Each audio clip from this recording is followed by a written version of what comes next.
మీ పిల్లల డాక్టర్ కల డబ్బు వల్ల ఆగిపోవద్దు. కేవలం 18 లక్షల నుంచి ఎంబీబీఎస్ విదేశాల్లో. అందరికీ నమస్కారం. నేను శిరీష. ప్రస్తుతం మనతో పాటు ఉన్నారు ప్రముఖ ఆధ్యాత్మికవేత్త జ్యోతిష పండితులు రామదాస్ శర్మ గారు. గురుగారితో మాట్లాడతాం. నమస్కారం గురుగారు. నమస్కారం. గురుగారు, ఆగస్టు మాసంలో ద్వాదశ రాశులైన మొదటి రాశి మేష రాశి వారికి ఎలా ఉందంటారు? ఎలాంటి జాగ్రత్తలు తీసుకోవచ్చు అంటారు? ఆర్థిక పరంగా, ఆరోగ్య పరంగా ఈ మాసం వీరి యొక్క గ్రహ గోచారం ఏంటంటారు?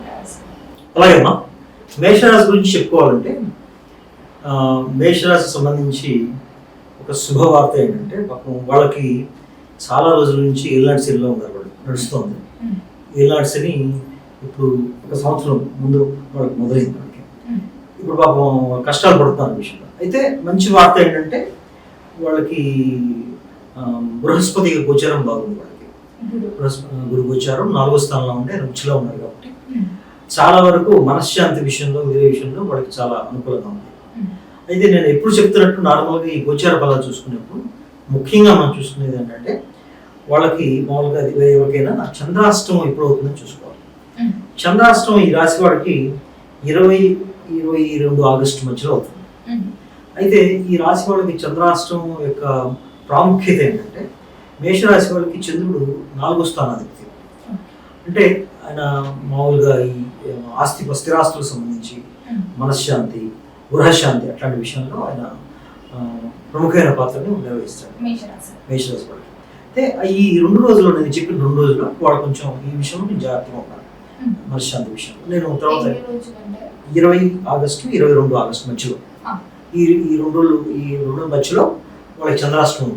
ఈ చంద్రాష్టమం అయినప్పుడు గృహంలో కొంచెం కలతలు, మనశ్శాంతి అట్లాంటి సమస్యలు రావచ్చు. వాటికి సంబంధించిన నివారణలు కూడా ఉన్నాయి. దైవారాధన చేసుకుంటే అవి కూడా తగ్గే అవకాశం ఉంది. అవి వాటి గురించి చెప్పుకున్నాం. ముఖ్యంగా ఈ మాసంలో మేషరాశి వారికి చూసుకుంటే మంచి వార్త ఏంటంటే, ఇప్పుడు మేషరాశి వారికి 2వ స్థానంలో కుజ సంచారం ఉంది, రాష్ట్రాధిపతి సంచారం. ధనానికి సంబంధించి ఆయన మేషరాశి వారికి ఇప్పటిదాకా చాలా మేలు చేశాడు. ఇల్లాడిసంలో ఉన్నప్పటికీ ఆయన చాలా మేలు చేశాడు. అయితే వీళ్ళు మేలు చేసిన గ్రహాల్లో కుజుడు, బృహస్పతి అని చెప్పాలి. తర్వాత మొదటి వారంలో ఆయన ఆగస్టు మొదటి వారంలో 3వ స్థానానికి మారుతారు. కుజ సంక్రమణ జరుగుతుంది. అప్పుడు ఏమవుతుందంటే, కుజుడు 3వ స్థానంలో యోగిస్తాడు. ముఖ్యంగా మేషరాశి వారికి, వృశ్చిక రాశి వారికి. మేషరాశి వారికి బుధుడి స్థానంలో వచ్చినప్పుడు కూడా కొంచెం బలం తగ్గినప్పుడు కూడా 3వ స్థానంలో ఉన్న కుజుడు ఎప్పుడు యోగిస్తాడు. సో దాని ద్వారా వీళ్ళకి వచ్చే ఉపయోగం ఏంటంటే, వీళ్ళకి తోబుట్టువులతో ఉన్న సంబంధాలు మెరుగుపడతాయి. తర్వాత ఆత్మవిశ్వాసం బాగా పెరుగుతుంది వీళ్ళకి. 3వ స్థానాన్ని జాతక కుండలిలో మైండ్ సెట్ అంటారు. మైండ్ సెట్ ఆత్మవిశ్వాసం సంబంధించిన, ఇంగ్లీష్లో ప్రావెస్ అంటారు. ప్రావెస్ అంటే వీరత్వం. అంటే కుజుడు ఎప్పుడైనా బలంగా ఉండి 3వ స్థానంలో ఉంటే జాతకంలో వాళ్ళకి పోరాట పటిమసాలు ఎక్కువ ఉంటుంది. అయితే 3వ స్థానం మారడం వల్ల వాళ్ళకి ఆత్మవిశ్వాసం అంతా బాగుంటుంది. అయితే వీళ్ళకి చెప్పుకోవాల్సిన చిన్న సమస్యలు ఏంటంటే, శుక్రుడు మొన్నటి దాకా 5వ స్థానంలో ఉండి 4వ స్థానానికి మారుతున్నాడు. ఆయన 4వ స్థానం నీచంలో పెడతాడు. అయితే శుక్రుడు వీళ్ళకి సప్తమాధిపతి. మేషరాశి వాడు సప్తమాధిపతి అయితే 6వ స్థానానికి మారుతాడో, దానికి వీళ్ళకి సంబంధించి జీవిత భాగస్వామితో గొడవలు రావడం, తర్వాత వ్యాపారం చేసుకున్న వాళ్ళు కొంచెం అడ్డంకులు రావడం, అట్లాంటివన్నీ ఉంటాయి. కొన్ని ధనానికి సంబంధించి జాగ్రత్తలు తీసుకోవాలి మేషరాశి వాళ్ళు. అయితే విద్యార్థులకి వాళ్ళందరికీ బాగా ఉంటుంది. తదుపరి మనం చెప్పుకోవాలంటే, ఈ రాశికి సంబంధించి స్థిరాస్తుల విషయంలో, ఆ విషయంలో వాళ్ళకి మంచి పురోగతి ఉంటుంది. అయితే కొన్ని పరిహారాలు చేసుకుంటే వాళ్ళ మిగతా విషయాలు కూడా పురోగతిని సాధించవచ్చు. విద్యార్థులకు చాలా బాగుంటుంది. అయితే ఏలినాటి శని వీళ్ళకి ఉన్నప్పటికీ కూడా శని మీద శని భగవానుడికి బృహస్పతి దృష్టి ఉండడంతో, బృహస్పతి పైగా 4వ స్థానంలో ఉండడంతో వీళ్ళకి విద్యార్థులకు మంచి కాలమని చెప్పాలి. విద్యార్థులు చాలా బాగుంటుంది. వాళ్ళకి చదువు మీద ఆసక్తి, ఆయనతో బృహస్పతితో బుధుడు కూడా కలుస్తాడు కాబట్టి వాళ్ళకి మంచి ఆసక్తి వస్తుంది. చదువు మీద పురోగతి కూడా బాగా ఉంటుంది. మరి గురుగారు, ఎవరికైతే వివాహం జరగలేదు, ఆగస్టు మాసంలో దాదాపుగా ఆషాఢం పోగా శ్రావణం కూడా ఉంటుంది కాబట్టి ముహూర్తాలు ఏమైనా ఉన్నాయంటారా? ఎవరైతే వివాహం కోసం ప్రయత్నిస్తున్నారో వివాహ యోగం ఉందంటారా ఈ మాసంలో? ఆషాఢ మాసంలో ముహూర్తాలు లేవన్నమాట నిజమే. అయితే వివాహం కుదరడంలో కొంచెం అడ్డంకులు రావచ్చు. ఎందుకంటే శుక్రుడు గోచారం బాగలేదు వీళ్ళకి. పైగా వీళ్ళు ఏలినాడ్స్ అని కూడా ఉంది కాబట్టి. తర్వాత శుక్రుడికి శని భగవానికి పరస్పర దృష్టి ఉంది. 3వ తరగతి తర్వాత ఆయన శుక్రుడు సింహం నుంచి కన్యకి మారుతాడు, నీచంలోకి వెళ్తాడు. నీచంలోకి ప్రీతి వెళ్తాడు శుక్రుడు. దీనికి ఈ మ్యారేజ్కి సంబంధించిన విషయాలు, తర్వాత జీవిత భాగస్వామ్యం సంబంధించిన విషయాలు కొంచెం స్లో అవుతాయి. పైగా శని శుక్రుడు పరస్పర దృష్టి ఉండడంతో కొంచెం ఈ మ్యాటర్స్ అన్ని కొంచెం స్లో అవుతాయని చెప్పాలి. పెళ్లి అవుతాయి అంటే కొంచెం స్లో అవుతాయి. ఈ మాసం అంత అనుకూలంగా లేదని చెప్పచ్చు. మరి ఉద్యోగ రంగంలో ఉన్న వారికి ఎలా ఉంటుందంటారు? నిరుద్యోగుల పరిస్థితి ఏంటంటారు? కొత్త ఉద్యోగాలకి అవకాశం ఏమైనా ఉందంటారా ఈ మాసంలో? మేషరాశి వాళ్ళకి ఉద్యోగరీత్యా చాలా మంది మేషరాశి వాళ్ళు దూర ప్రాంతాల్లో ఉంటుంటారు. ఎందుకంటే ఏనాడ్స్ నడుస్తున్నారు వాళ్ళకి. వృత్తి స్థానం సంబంధించిన గ్రహం 12వ స్థానం ఉంటే దాన్ని అర్థం ఏంటంటే కొంతమంది ఉద్యోగాలు కోల్పోయినప్పటికీ ఈ మధ్య వచ్చి ఉండాలి వాళ్ళకి. కొంతమంది దూర ప్రాంతాల్లో ఉండి ఉద్యోగం చేసేవాళ్ళు ఉంటారు. ఉద్యోగంలో కొన్ని ఒడిదుడుకులు ఉంటాయి. అయితే బృహస్పతి దృష్టి వల్ల ఈ మాసంలో చాలా వరకు తగ్గుతాయని చెప్పచ్చు. పైగా వీళ్ళకి రవి సంక్రమణం కూడా అవుతుంది 18 తర్వాత 5వ స్థానం. దానివల్ల కూడా మంచి వీళ్ళకి ముఖ్యమైన బెనిఫిట్ కూడా చాలా మరి గురుగారు ఎవరికైతే సంతానం లేదు, సంతానం ఏమనుకుంటుందంటారు? అది 18వ తర్వాత ఉండొచ్చు.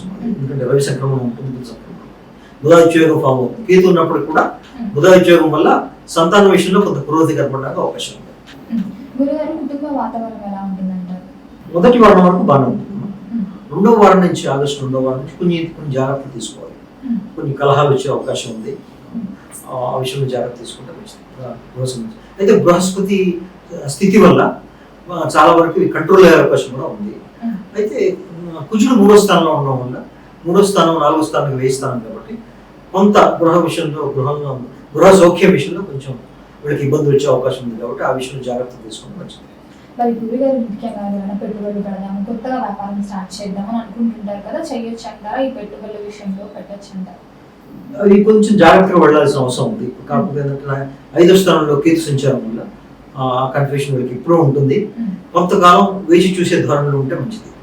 అయితే పెట్టుబడి పెట్టాలనుకుంటే వీళ్ళు స్టాక్ మార్కెట్ అలాంటి విషయంలో కాకుండా భూముల మీద, వాటి మీద, రియల్ ఎస్టేట్ వీళ్ళకి అనుకూలిస్తుంది.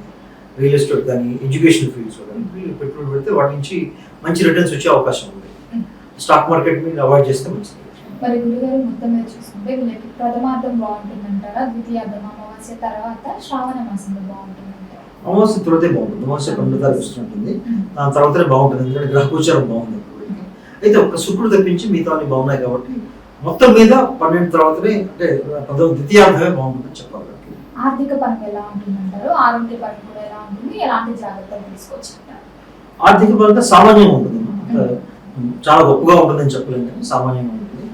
ఆరోగ్యపరంగా కొంత జాగ్రత్త తీసుకోవాలి. వీళ్ళకి ఏంటంటే వీళ్ళకి నిద్రలేని వచ్చే అవకాశం ఉంది. వీళ్ళకి ఆ విషయంలో కొంచెం జాగ్రత్త తీసుకోవాలి. తర్వాత మానసిక ఒత్తిడి చాలా ఎక్కువ వచ్చే అవకాశం ఉంది. ముఖ్యంగా మహిళల వల్ల మానసిక మహిళలు ఎవరైనా కావచ్చు, ఉద్యోగం చేసే ప్లేస్లో కావచ్చు, లేదా ఇంట్లో కావచ్చు, వాళ్ళతో వివాదాలు రావడం వల్ల మానసిక ఒత్తిడి వచ్చే అవకాశం ఎక్కువ ఉంది. ఆ విషయంలో జాగ్రత్త తీసుకుంటే వీళ్ళు మంచిది.